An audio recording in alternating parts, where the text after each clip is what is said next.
Everyone. Welcome. My name is Katie Spoden. I'm an assistant director over at the Polsky Center. Thank you for joining us for today's workshop on this very snowy afternoon. So if it's not snowing where you're at, I'm very jealous right now. We are very lucky to have Ashley Quinto Powell, who is a self-advocacy expert who focuses on the intersection of work, family, and self. She's a national speaker, most recently for the TEDx, Pinterest, and Google, and she supports women in business through formal and informal mentorship communities. She is the founder of the Madison Bossy and the Chicago Boss, a community of women actively advancing their careers while raising children. She's going to be talking to us about successful selling for a new era. In terms of questions, there will be some parts in the presentation where Ashley will pause for questions, but we'll also have some time at the end for any lingering questions as well. So with that, Ashley, I will hand it over to you. Thank you so much. I'm bonkers excited to be here. I am, in fact, Ashley Quinto Powell. Let me share my screen with you. Okay, I can see, if you have your video off, I can see you, and that is super helpful to me, although certainly not required. Hi, Zach. Hi, Gilberto. Pankert, very nice to see you. Diane, thank you so much. If you don't turn your video on, fun fact, I am just presenting to a blank wall, which frankly, like, I have no problem with because I'm happy to hear my own voice and I think my own jokes are super funny, but it is slightly more validating if I can see your gorgeous faces. Hello, hello. Okay, so let's talk about sales in the new era. And actually, I got to tell you, I don't necessarily mean COVID. I think we have been moving towards I think we've entered a new era just in general lately. So I'll talk about that, but let's do some housekeeping first. Thank you very much, Polsky, for having me here. It is a great honor. I grew up in Chicago, and I'm really rooting for all of you here. We are definitely recording. There are 63 slides, and on the bottom right-hand corner, you'll see the number that we're on. 63 sounds like a lot. It totally is, but I go pretty fast. And if you get anxious about where we are in the presentation, 63 is the end. I have built in some opportunities for questions, but I can also see the chat. So if you are too shy or you want to wait or want to give me an option to get to it naturally, you can leave it in the chat. I'm really active on LinkedIn, and I would love to connect with you there. I go by Ashley Quinto Powell. There are many Ashley Powells, and there's one or two Ashley Quinto, but only one Ashley Quinto Powell. So that's me. First order of business is that this is the best picture ever taken of me. And if you've ever heard me speak, I always pick whatever is the best picture ever taken of me. We have to look at it for 10 seconds or so. But I'm a revenue consultant, and I specialize very specifically in service-based businesses with founder-led sales efforts. And my goal is to help clients who have issues with like feast, famine cycles and don't want to be like cringy, double barrel finger guns salespeople. Those are the people that I love to work with so that you can get back to doing what you love. In my career, I have had over $20 million in personal career sales, but of course I've led sales teams that did much more cumulatively. I got a big start in at least in my technical consulting career at a place called Oxford Global Resources, which rolls up into on assignment and is like the second largest IT staffing firm in the world. But that's where I cut my teeth. I was doing inside B2B enterprise sales, and then I moved on to BendyWorks, which was a much smaller consulting firm. I briefly took a turn out of tech in order to work for Nye Turner Publishing, which if you've ever been to Lake Geneva, all of the magazines around there are published by Nye Turner, and they have wedding magazines that are published out of Chicago, Florida, and Georgia. And then I'm in Madison, Wisconsin, and the women's magazine is Nye Turner. And then I worked for Table XI, which is Chicago's #1 software development firm.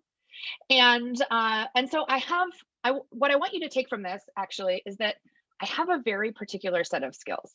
So when I talk about the sales that I'm really, really good at, it is services and not products.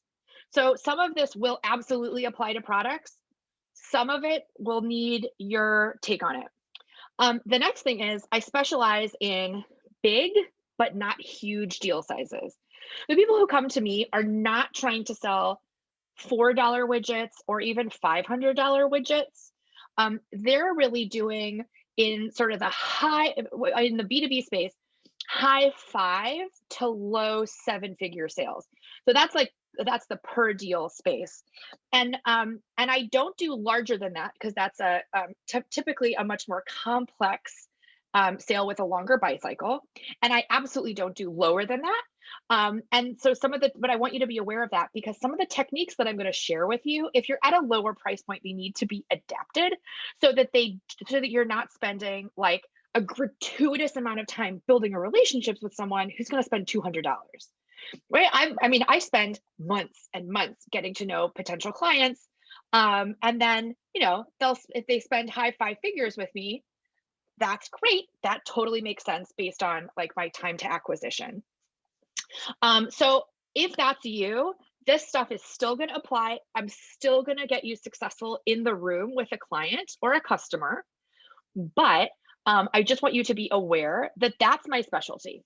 Okay, here's what I'm seeing. I want to talk about this idea of the old model versus the new model. So the old model involved a guy in a suit. He absolutely had a sports background. So one of the easiest ways to hire salespeople is it's impossible to hire salespeople. And I have hired literally hundreds of salespeople. And sometimes I will tell you, oh, I know exactly the way to find a good person. Here are the 3 questions that you ask.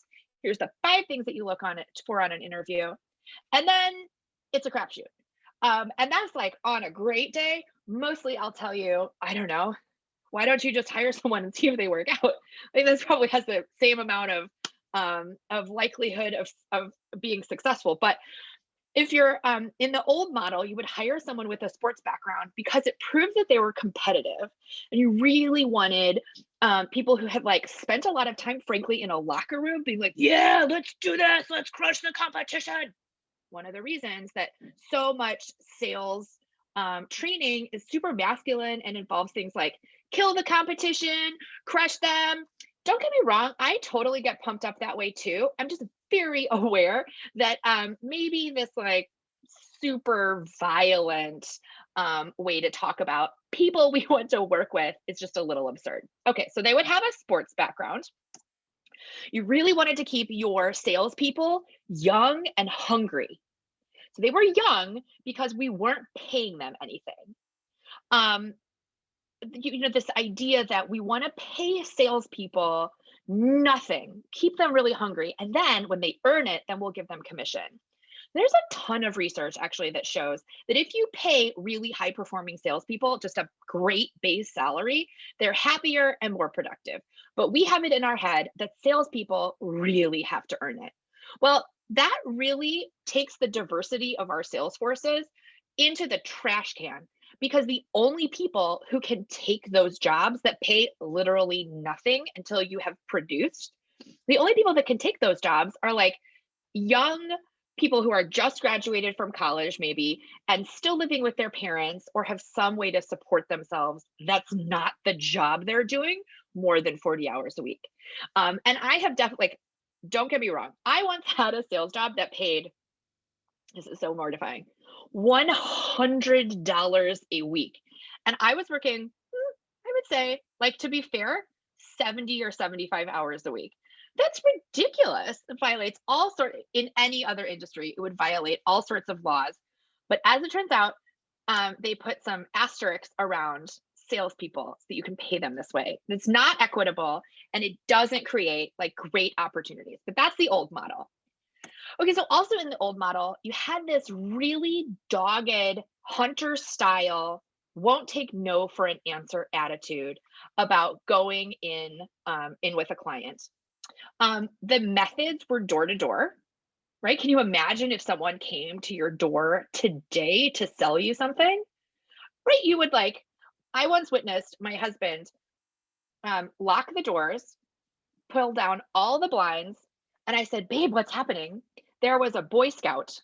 A Boy Scout. My husband was like, "I will not be able to tell this poor kid no. I was a Boy Scout. I had to go to door to door. We're just going to shut the blinds because I can't tell him no." Um, so that's like best case scenario. Then we moved on to cold calling. I did lots of cold calling, and I have a real appreciation for how difficult that is.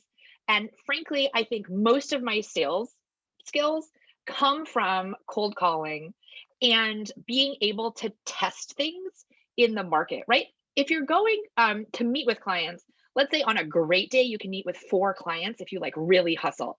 When you're cold calling, because you're sitting in the same seat having a 20-minute conversation, you can talk to 20 or 30 clients a day. So you can tweak things and you get great market feedback. But think about the last time that you personally answered a cold call. It was like never. The only 2 people that call me are my mother and Walgreens. I'm a little annoyed that they both leave a message. So you don't have to do cold calling. I think when I start to work with a client, they're mostly just really afraid that I'm going to tell them like, "Oh, you haven't done anything on your sales. Pick up your phone." Nope. I do not believe you have to cold call. In fact, I remember when my biggest client was Johnson Controls, and I had done, I don't know, $3 million a year. We had done $3 million a year as a company, and I had been the one to break into this. So at some point, we needed to like bring in a team of salespeople. It was a whole thing, and then my clients got a new phone system, and no one plugged it in. They literally decided we do not need desk phones because that's antiquated.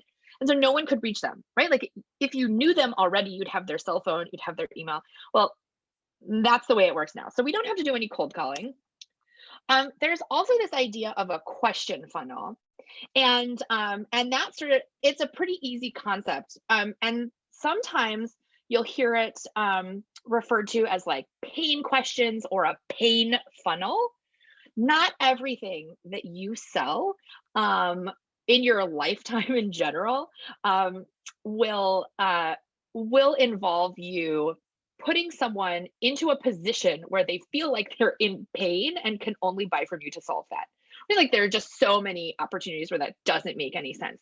But there was a question funnel, and you sold through fear. All right, that was old model. The new model involves a very diverse sales force. I would say that more effective salespeople today are, in their own right, impressive people you want to deal with. It's one of the reasons I like dealing with founders so much, because no one wants to talk to your sales intern. You want to talk to the founder. And especially if you're selling a service, you're selling the work you're about to do. They do not want to talk to some kid that just graduated from college. If they're coming to you because they need, a great lawyer, they want to talk to you about the services that you provide. It's really technology driven. There are so many things in my personal sales practice that I do that involve automation, that involve like being pretty slick with the technologies that I bring in to help clients. We get to rely on technology so much more than the people who came before us. And one of the ways that I think we should be using technology in our sales practices is to lessen the amount of rejection we personally feel. Right? Sales is always a number game. You are always going to get rejected. It's always going to feel terrible. But if you can use technology to hide some of that from yourself, you're in a much better position. And so a great example of that is, let's say you're going to send out emails to everyone on this call. And maybe there are 50 people on this call. So I'm going to maybe make a spreadsheet, do a mail merge, and send out 50 personalized emails. And then I'm only going to care about what comes back.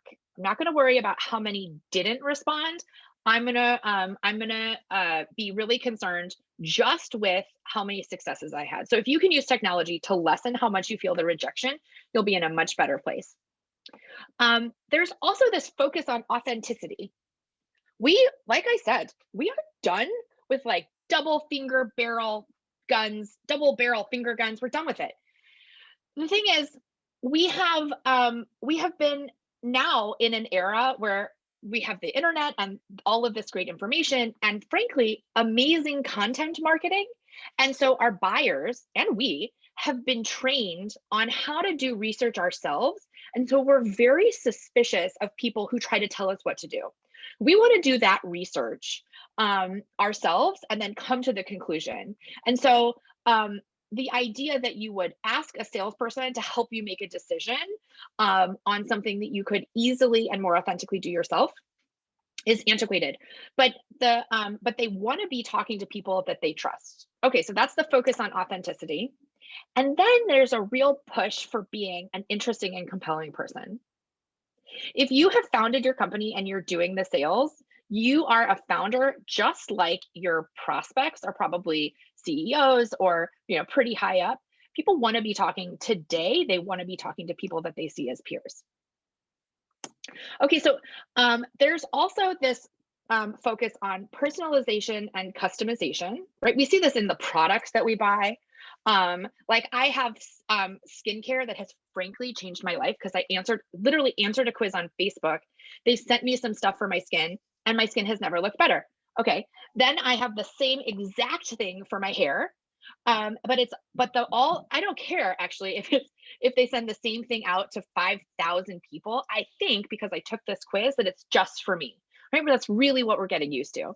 And then to the idea that we're going to be directly pitched is really appalling. And as you've gone through sales before, you may have felt when someone gets the idea that you're about to like give them the old here's why you should pick me, they immediately put up a wall.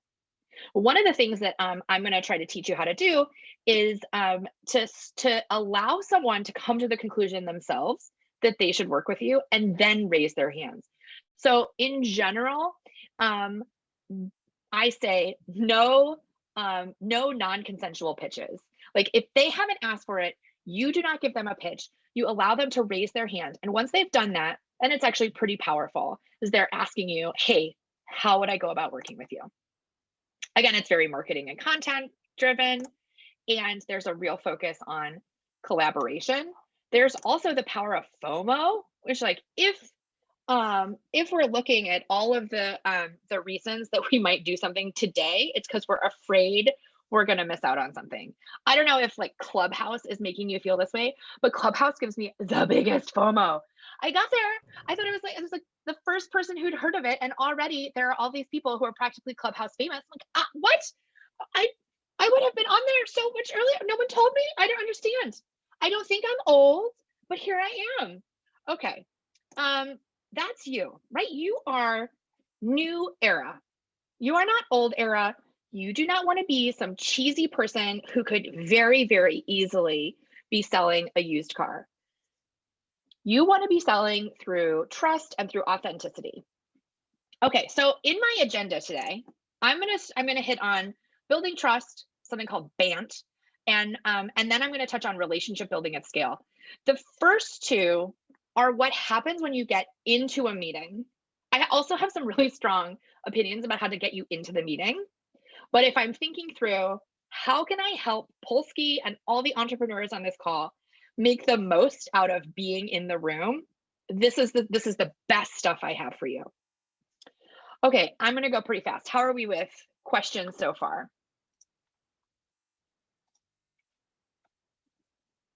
All right. Okay, I'm going to answer that question about bite cycle a little later if there's time. Great. Moving right along. Okay, we have so much. Building trust. Okay, you and I, we can talk about all sorts of really important things, but the reason your client is going to buy is because they trust you. So one of like a fun exercise is to think about the way you personally buy. I'm in Madison, Wisconsin, and it is universally true in Wisconsin that if you compliment another woman on what she's wearing, She will tell you how much it cost. Like, oh my gosh, thank you. I got it for sale. I had 3 coupons. I combined them and it was $4. That is very common. Okay, but that's problematic if you're trying to sell a high-end service. I focus on when I work for a software development company, I typically don't accept even phone calls for projects that are less than $200,000. And that's different than a $4 dress. And if I'm still stuck in that buy behavior that I have, I'm going to really have trouble with a big sale. So, um, uh, so as you're examining this, one of the reasons I want you to focus on trust is because this is not price based. Sometimes clients will talk about it being price based, but they don't actually mean take $5 off. They either mean I expected a completely different project that was half the price, or I'm making an excuse because I just trust somebody else more. All right, there are 3 things that can make you really trustworthy really fast. And I apologize for the clunky grammar here, but everyone wants to be liked, right, and the same. Okay, you're gonna quickly make somebody feel all these 3 things: to be liked, to be right, and to be the same. Because high school was terrible. Okay, do you remember being in high school where you were like standing, you had a tray of food and you were standing in the cafeteria and you're like, oh no, I have no idea where I'm supposed to sit. I don't have a place, I don't have a home. I literally wish I would evaporate because this is the worst experience of my life. Okay, if you are ever at a networking event, if you look on the corners of the room, there will be people who are alone and reliving this very specific universal experience. And if you can take that away from them, if you can make them feel like they have one friend, you will absolutely, first of all, have a friend for life, but have a real ally. And so if you're ever feeling like this, just look for the other person in the room who also feels like they are reliving their worst high school moment. All right. So if we're thinking about ways to make people feel like they are liked, if you're me and you have this like super fluffy personality, you can say like, "Oh my gosh, Cynthia, this is so much fun. I feel like we would have fun at cocktails. This is just great." Okay, so hopefully Cynthia feels liked. Like I've really called it out. I like you. If you are not a fluffy person like me, that's fine too. And you can say things like, I really get a lot out of projects that I work on with people like you. I can tell it would be really fun to collaborate. So you can tone it down a little bit. When when you're trying to make someone feel like they are right, you know how in Chicago there is, I don't know, a rivalry in baseball teams, perhaps? This used to be one of my favorite things to talk about in general. Like, I don't even like baseball, and I won't share which one with you, but I think that one of those teams is amazing and the other is terrible. Right? Like, this is not unique to Chicago.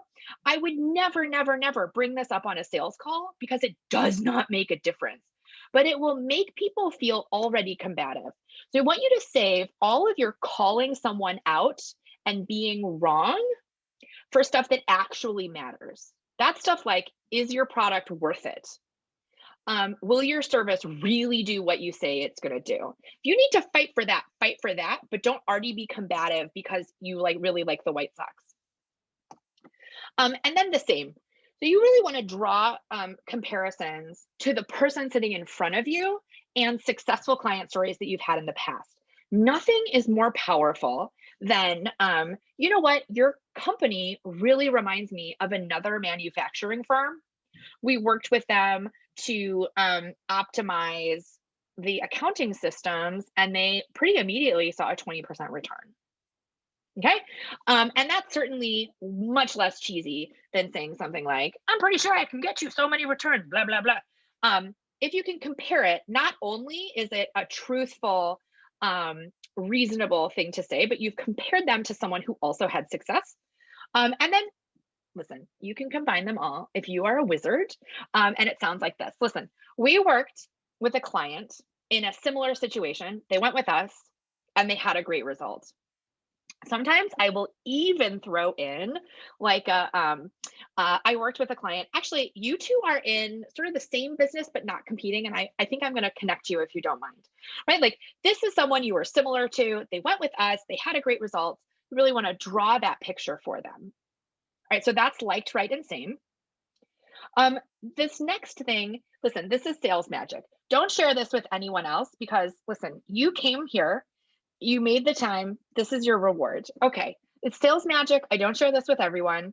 And this is a technique called crystal nose. And this is a way that you can identify how someone wants to communicate and then communicate with them that way. So here's an example of an actual, and I swear to sweet baby Jesus, this is an actual email that I sent actually in February of last year. It is a professional email that I sent to a client. There was a time where if you were on my team and you sent something with an emoji on it, I would pull you aside and I would say that every time you use an emoji in a professional email, a puppy dies. That is how many times you should be using an emoji in a professional email. So now here we are, right, in 2020, and I'm sending 4 emojis, many exclamation points, and then sent from my iPhone. Right? That's like fluffy and lazy and exuberant and terrible. Except that my client Amy really likes to be communicated in a jocular, friendly way. If I had communicated with her in a more formal, professional way, she would have felt really put off. So I'm going to just pour some love on my client, Amy, and send her something that looks like this. So are you familiar with the DISC profile? It's sort of like a strengths finder, and it identifies sort of how you communicate. Here's mine, and actually, I'll share the website to this, and you can take the DISC assessment for free. I am a high ID. Um, just really candidly, you already know I'm very self-assured, expressive, and you can take my word for it, inventive. And then listen to this indictment. She may have a tendency to be over optimistic about timelines when planning, which is true, but rude. Okay, so that's me. What Crystal Knows does, this technology applies AI to LinkedIn and predicts the DISC assessment for people you are looking up.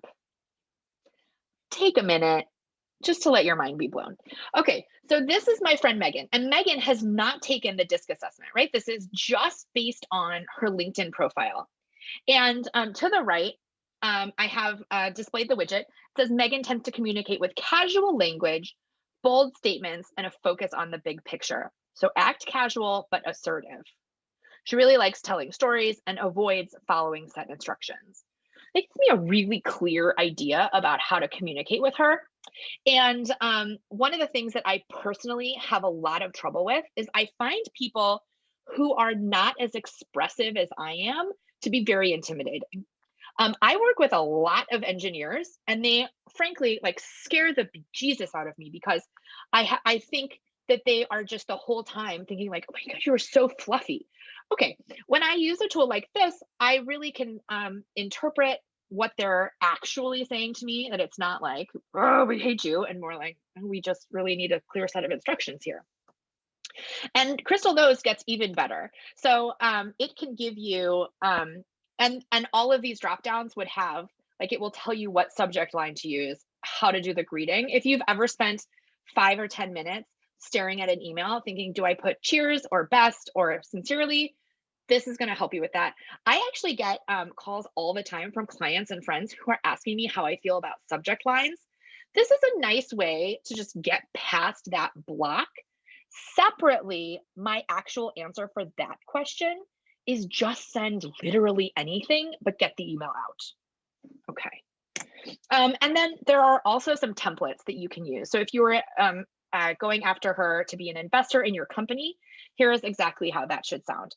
I love this resource. I will say it's about $30 a month, which to me is like very expensive for something that's turned on all the time. So I will wait until I have like a really high value campaign. Like, all right, I'm going after big clients. in a very specific set of the demographic, and I will turn this on for a month.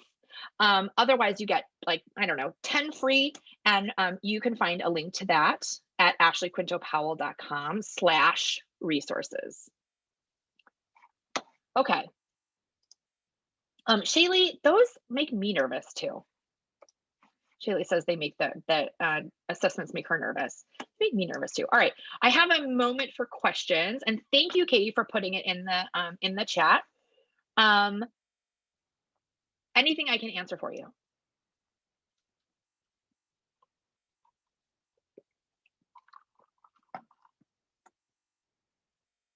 All right, I'm gonna barrel on. Okay, let's talk about BANT. Oh, Jimmy, question.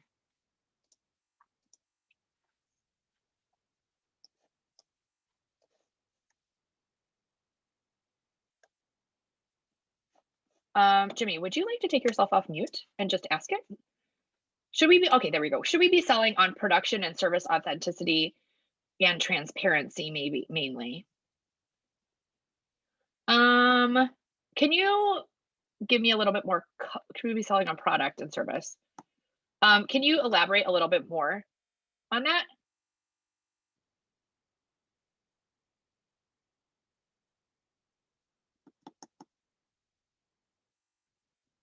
Let's come back to it.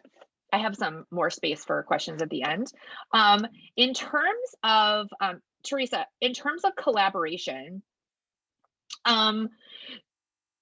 it sort of depends on what you're selling and what you're doing. I really love to offer an opportunity to collaborate on any number of things. I work with the Leukemia and Lymphoma Society quite often. And so I'll say like, oh, we are doing the Man and Woman of the Year campaign. We should collaborate on a thing. And then in the sales process itself, depending on how involved your proposal is going to be, you may like really get in the weeds. But I think a really good sale looks like we're figuring out how we're going to work together. And then Diane asks, does Crystal Nose run off of folks who have entered their data in an online DISC assessment? No, it's making that prediction on its own, just off of a LinkedIn, just off of a regular LinkedIn profile. Okay, let's talk about BANT. BANT stands for budget, authority, timeline, and need. If you're going to work with someone in your initial call, you need to get these 4 things. And I would say that the order absolutely does not matter, except need comes last. And of course, like it spells out BANT, because like BATNA just doesn't roll off the tongue. So BANT, the reason that you keep need for last. Okay, Tim, if you call me and you say, listen, I want to talk about working on a project with you. I say, perfect, let's get on a call. There's some tension in, Tim, you want to tell me all about the project and what you need. That is your purpose on the call. Actually, I'm going to take for granted that we're going to get there. The things that are really important to me are, do you have the money? Do you have the authority? And can we work on this pretty darn quick?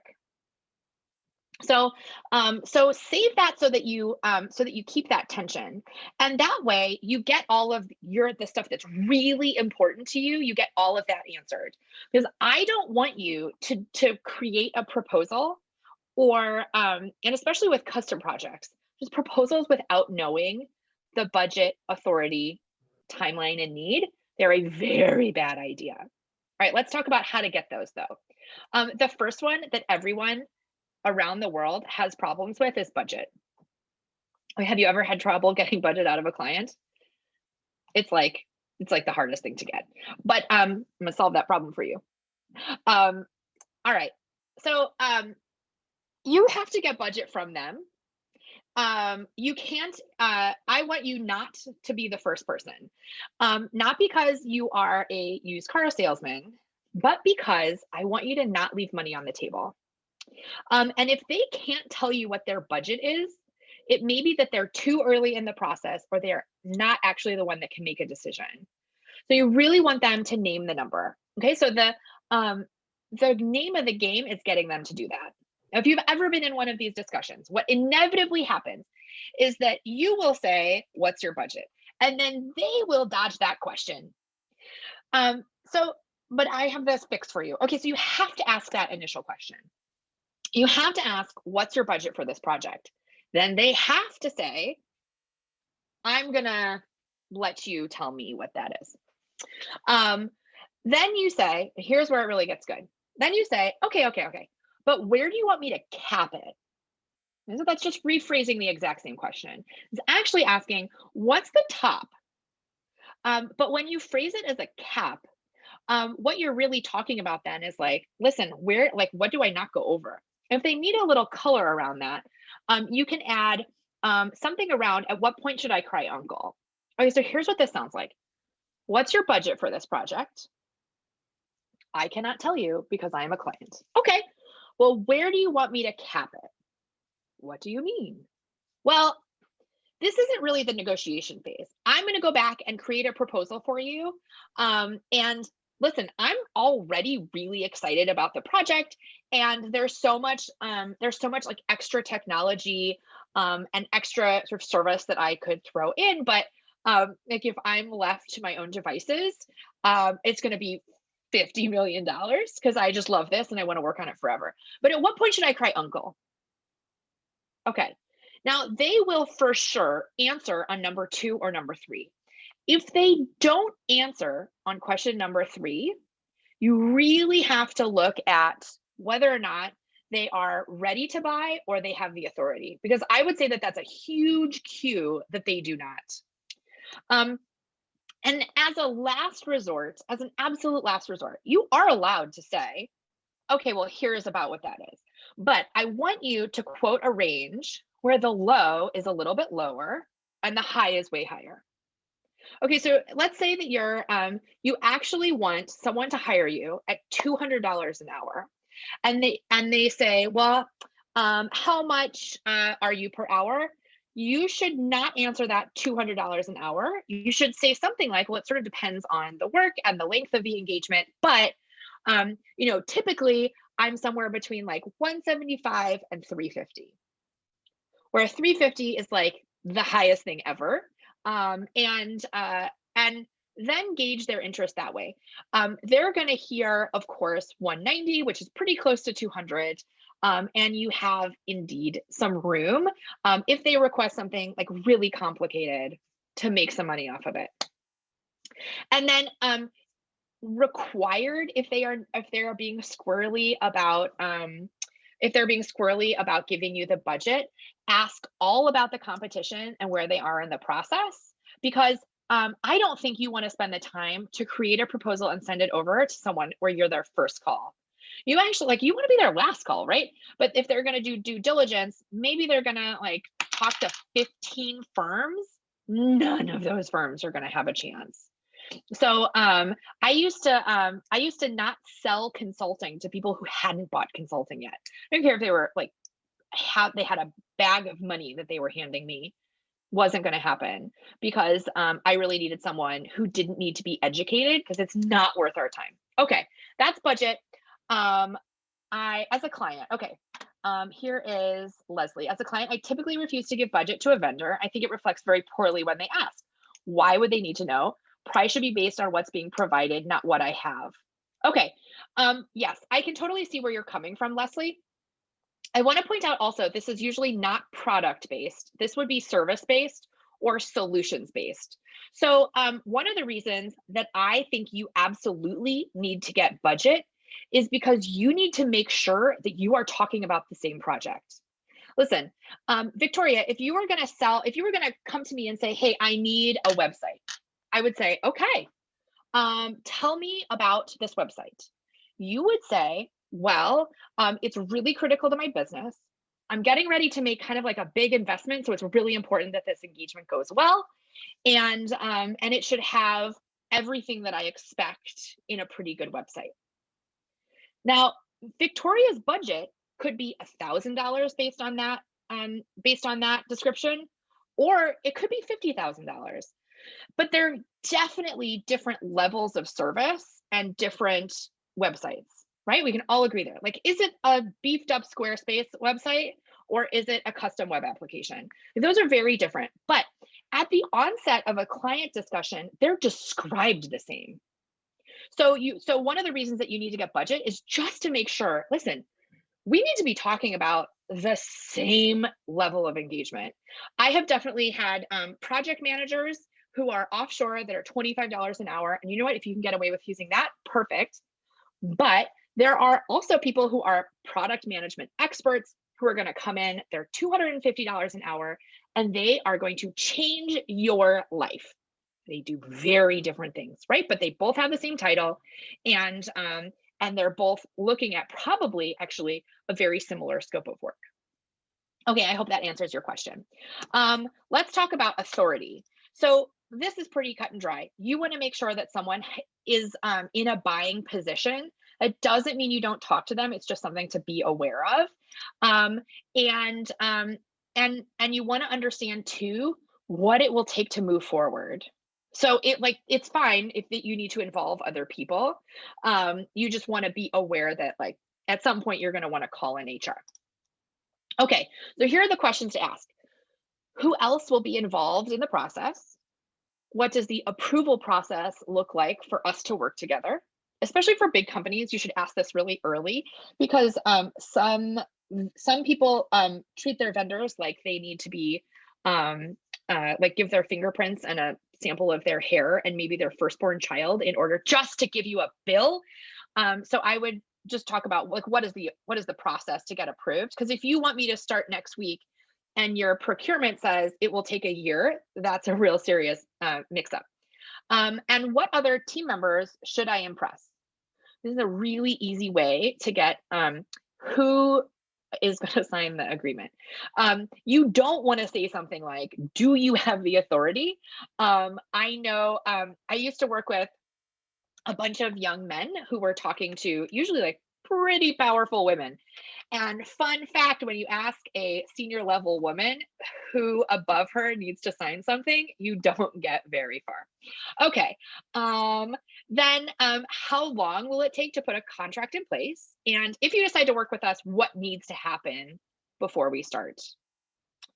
And then let's talk about timeline. Same thing for the level of service. Most people, when you ask them, how quickly do you want this and how quickly are you ready to move? They say like, yeah, right away. I'm totally ready to start right away. And to that, I would say ASAP is absolutely not a date. I have with so many clients said exactly this. When do you want to get started? They say, oh, ASAP, we are totally ready to go. And then I say, perfect, we can start on Monday. Can you? And they say, no, absolutely not. We would need to get XYZ in place, and then we need to get our team, then we need to sign something. So this is just something worth digging into, and you dig into it like this. How quickly do you want to get started? I can move pretty quickly. Do you mean Monday? What deadlines are you facing? Really, really important to understand. Like, listen, if you need to get this PR project out the door and in front of editors before your launch, that launch is a pretty hard and fast deadline. So what's driving the timeline? Then what happens if you miss the deadline? This is helpful because sometimes nothing happens if they miss the deadline, and sometimes your buyer's getting fired. So if that latter is the case, you want to be like Johnny on the spot, right? You want to be able to turn around that proposal. You want to offer to start work as soon as humanly possible. But if there's a mismatch in urgency, the whole thing is going to fall flat. And there's nothing worse than delivering like what you think is an urgent proposal and then being ghosted. It's just the worst. Okay. And then of course need. So leave that for last. And just as a general, like when you're, especially with services, if you're creating conversations where you're helping to identify the problem, you're in a better situation than when you're taking an order to provide the solution. So, in all of the conversations that you have with high level clients, you really want to be consultative. It's awful to be in a situation where someone says, "This is exactly what I need. I just need you to execute it." And the reason you don't want to be in that position is because then your buyer will be very focused on price. They can identify you and five of your competitors like a commodity. But if you can get higher up in the food chain and closer to the timeline of when they identify that there is a problem, then you can become part of crafting the solution and really become more of a collaborator and a consultant. And then I want you to create conversations. I just said that. Okay, moving right along. So leave this for last. So here's how this sounds. Tell me about what prompts this conversation. These discussions on need can be really open ended, right? Because there's some tension. Your client really wants to talk about this. So just open up the floodgates. You got what you need, and your client is going to provide all sorts of context. What are the business goals you're working to hit? What does success look like? Who's my competition? Is there an incumbent? Is something I really like to ask. And then one of my favorite things to ask is, listen, I really want to work with you. What can I do that would like absolutely knock this out of the park and make you say, let's do this? You can fiddle with this a little bit so that it fits your personality. Like this definitely makes sense given that, I mean, you can imagine me in a sales meeting. I'm like bouncing off the walls, so excited. I like you so much. What's it going to take to knock this out of the park? Totally makes sense. But work it so that it sounds like you would authentically say it to a friend. And something as a little vulnerable as, listen, like, I really want to work with you. What are the things I should make sure I'm really hitting on? And that usually brings your potential client in and makes them a collaborator with you. Okay. Any questions on BANT? Ashley, I have a question that was sent to me directly. Do you have Sure. any tips that you could share for a startup that has no clients yet that they could use to pitch the MVP to its potential clients? Ooh, yeah. I love this actually. One of my and actually this morning I gave a client asked me if they thought the US market would be open for a particular technology. And I said, I can give you my opinion, but this is exactly like you can be really amazing with a business plan and have it, and it be 50 pages, and everything is planned out. And then on the other side of your desk is a one-page business plan on the back of a napkin, but a check is stapled to it. Um, I personally don't make anything until I have sold it. So what I would want you to do as a startup is start having conversations where you're able to say, listen, I'm just thinking this through. Like we're just making this MVP. And I'd love, the market really well. And I think you'd probably be sort of exactly who would be wanting to talk to when we get to the market. But I'd love to just understand like what are the pain points for you? Get a conversation. You're going to be able to get a conversation because you're a founder, right? So in order to get in that room, you want to push hard on your credentials and that you're a startup founder, and as much as possible make yourself appear to be like a plucky person that they want to root for. Then get in the room and ask them all sorts of questions about what they need. If you don't have an MVP yet, you can be really getting some like great research done on product market fit. If you do have an MVP, tell them all about it and ask them things like, what else would you want to see? And obviously this is the MVP, so we'll have a beta, like what else? And when you get their buy-in like that, you are very, very likely to have people who raise their hand and say, listen, when this is ready, I want in.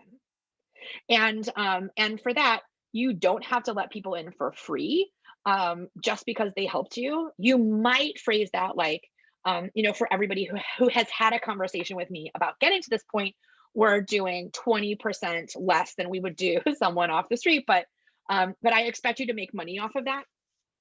but get the conversation and sell the thing before it's made. I hope that answers your question. There's one in the chat. Thanks, Gaurav. Um, Regarding timeline, if the customers come to me, I'll definitely care about their deadline. Most of the time, I go to them out of the blue. Is there a good way we can help them create a deadline instead of asking for a deadline? Yes.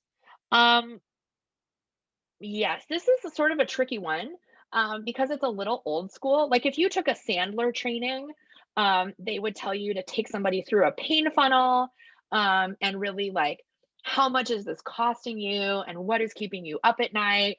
And I think that like that is an okay way to do business um, if it fits with what you're selling. But I would say also, you don't have to create urgency. We thought you had to create urgency. At one point, that was something salespeople needed to do. You needed to create urgency. Now our buyers see that as a sales pitch. And so the way that I would create urgency personally is I would say like, listen, Gilberto, I really want to work with you. And of course, like there's no rush. I understand that you have budgets and other goals, but I really only take on one new client a month and I'm booked for February and March.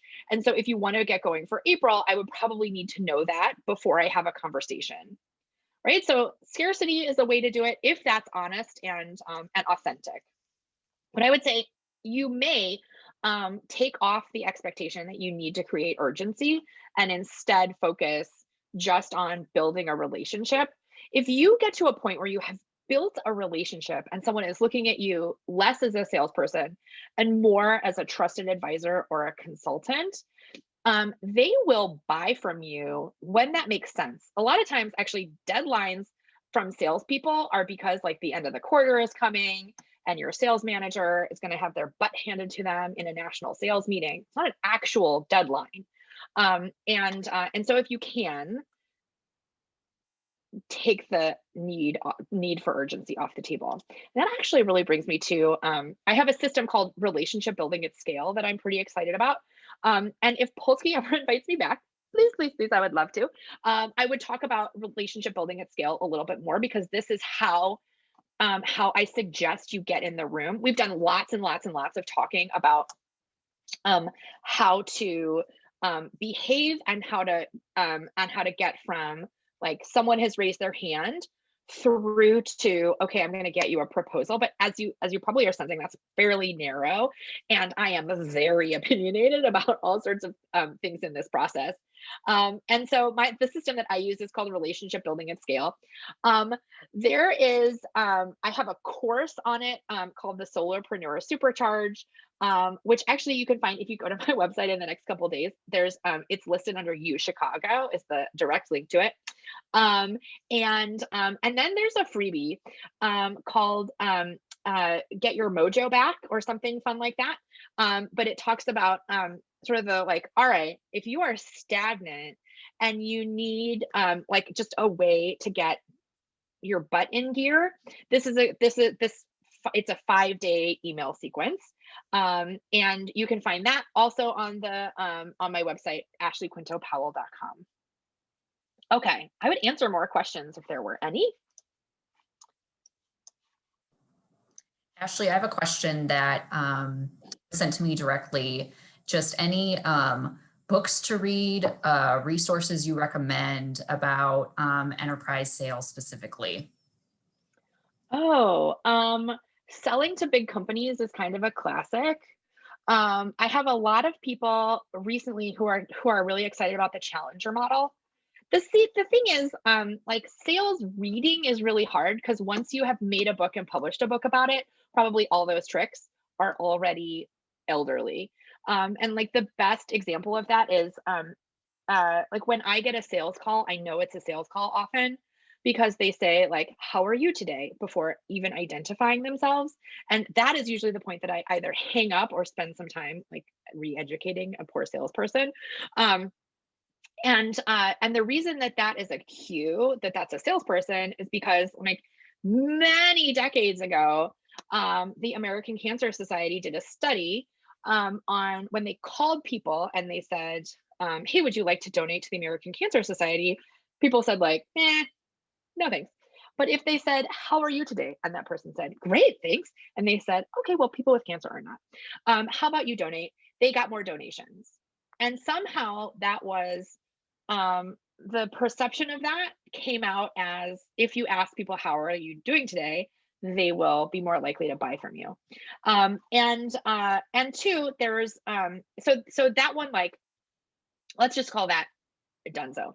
And then there's a last resort email that I bet you've gotten from a SaaS company recently that was like, hey, I don't know if I'll ever hear from you, but last resort, last thing over the fence. If you ever want to get in touch with me, that's like something that somebody wrote an article about, and then 4,000 people did, and now it's not effective. It's for sure effective for the first person who did it.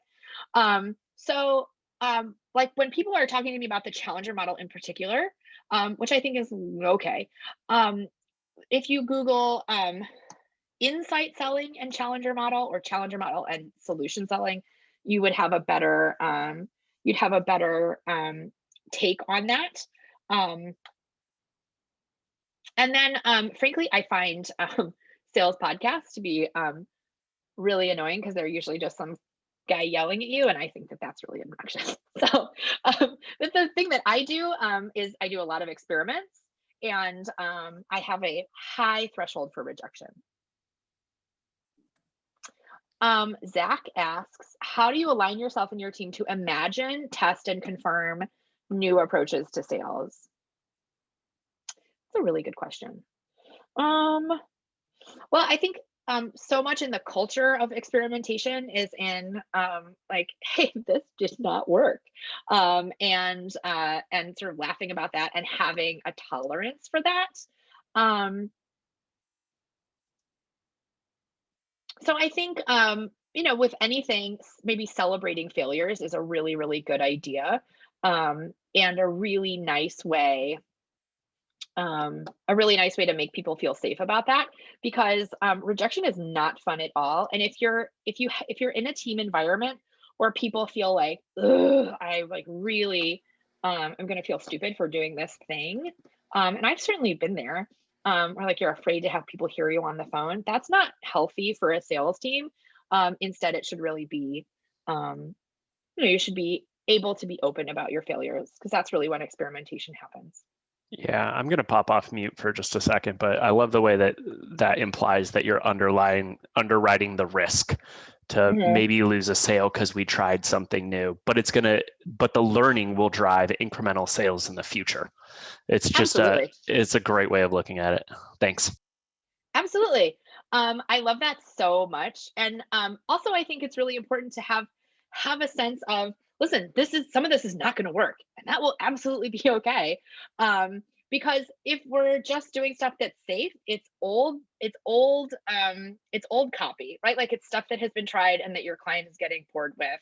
And listen, we're probably going to lose like 80% of the people that we send a cold email to. We're going to lose 80 or 90% of them. So we might as well take a risk and get some of them back. Thanks, Zach.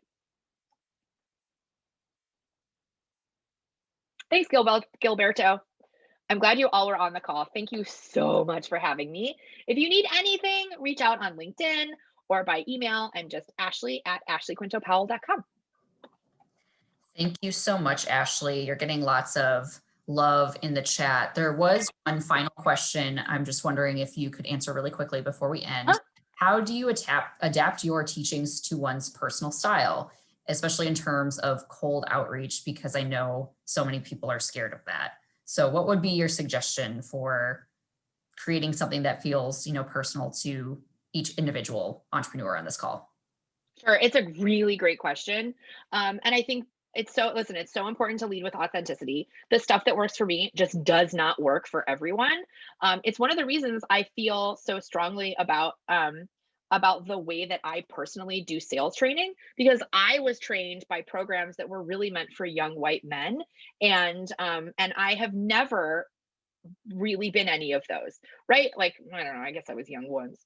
But it's not helpful if you don't fit into that model. I would say, as you're adapting it, try it out. The reason people feel salesy is because, the reason people sound salesy is because they are working from a place of discomfort. Too many sales trainers are telling you to get out of your comfort zone, like do things, like experiment and just, be outside. Like, I don't know, think outside the box, stretch your comfort a little. I don't think so. I think actually, like, you are trying to have an authentic conversation with another human being. That should just feel like a conversation that you're having with a friend. And if it doesn't, if you feel uncomfortable about it, I promise you, you sound awful. So what I personally do is I work through it. Like, I talk about it, I talk out loud about it. I like to have as many conversations as humanly possible. Like, I'm just a networker, so like that's kind of it. But if you think about it, like, right, I'm in Madison, Wisconsin. We get all of these very famous comedians for terrible sets, because Madison is like the first place that they start out. They bomb for more than half of it. By the time they get to Chicago, they know exactly the jokes that are really going to land. And so at some point you just have to be on like the tour of what works. So having lots of conversations is a really good way to do that. I would say too, taking some time to like write it out is sometimes helpful for people, because you can analyze each and every word. I realize that this is super in the weeds, but when I was selling enterprise consulting over the phone, I had a script and I had built a stutter into it, not like a big stutter, but just like a I'm faltering a little bit because I wanted to sound like I have been selling consulting forever. But this is the first cold call I've ever made. I was really specific about it. I wanted to be endearing enough that someone was going to take the call. I didn't want to sound slick. And so I had like a little bit of a falter on every single call. It's just that was like the formula that I used to sound authentic. And then that ended up being what worked for me. But I think it's probably going to be different for everyone. I think that is such a great response and such a great reminder to end on, is to show your authenticity instead of trying to be somebody that you're not. So I really appreciate that answer, Ashley. One more quick tip before we go. A question from Diane. You say that you're used to getting rejected in sales. How many engagement attempts do you tend to make before you move on? That's a great question. I think it depends on the rejection. So if it's just silence, I don't know. We're not dating. So like you're not, I'm not creepy because we're not dating, right? Like, I want to be your friend. I want to help you with something I believe you may have a problem with, right? Like, that's not, so if they're just silent, I assume actually that it's not that they're not interested. It's that my email is getting buried, or they'll get back to me later, or I just needed a better introduction. I think one of the mistakes people make is that they believe that silence indicates a no. And I have lots of clients who come to me and start by saying, if somebody wants to work with me, they'll really want to work with me. But our buyers have been trained that it's the onus of the salesperson to follow up. So if you don't follow up, your client doesn't know that you want them as a client, right? And also, if they're believing that that's you, they've forgotten about it. I can't tell you how many emails I've like thought of a response and then thought like, I'll get back to that, and then moved on, right? But I count on people bubbling that back up. I once had a boss who was a jerk, so I wouldn't necessarily recommend this, but he got back from vacation, looked at his inbox, just like several hundred, and he just deleted them all. He just deleted them because anyone worth their salt would ask him again. So I think that that's what's happening. But we take it so personally, and we think like, oh, it's because they don't want to talk to me. Unless they've said they don't want to talk to you, you can't assume anything. I probably wouldn't call 10 times. I wouldn't like email 10 times, but I think you can have 4 emails in particular before like you could even consider yourself annoying. And I think that first one is like, hey, here's why I'm reaching out. I'd love to have coffee. The second one is like, hey, I'm bubbling this up. Just wanted to make sure it was the top of your inbox. Would love to get coffee. Okay, the third is maybe something more specific. Like, hey, I really want to get coffee with you because I think that there's an opportunity for collaboration around some work that I do with the Leukemia and Lymphoma Society, and I'm on the board of the Children's Theater, and separately, I'm a revenue consultant. So I feel like there's lots to talk about. I'd love to schedule a coffee. And then the fourth one might be like, hey, are you dead? There's really a lot of beauty in this, like, what? But you have to assume that you are just the freaking bomb. Why would someone not want to talk to you? And then, like, if they have actually told you, like, I am not interested, you can take their word for it. I hope that's helpful. Ashley, you've really like demystified this process for everyone. So thank you so much for sharing your time and your expertise with us. Thanks to everyone on the call for asking such great questions. I will send out this recording so you all can view it later on. But Ashley, thank you again for joining us today. Is there anything you'd like to leave the people with before we sign off? No, I'd love to interact with you on LinkedIn or have you sign up for my freebie. I'm really excited about that. And if I can help you in any way, please let me know. Thanks, Ashley. And you mentioned like if Polsky will have you back, we will definitely have you back. So awesome. I can't even wait. Thanks everyone for joining. Enjoy the rest of your day. Thank you all. Thanks. Always good to see you. Hey, good to see you too, Charlie. Bye, everyone. Thanks, Ashley. Bye. Bye. Thank Bye. you.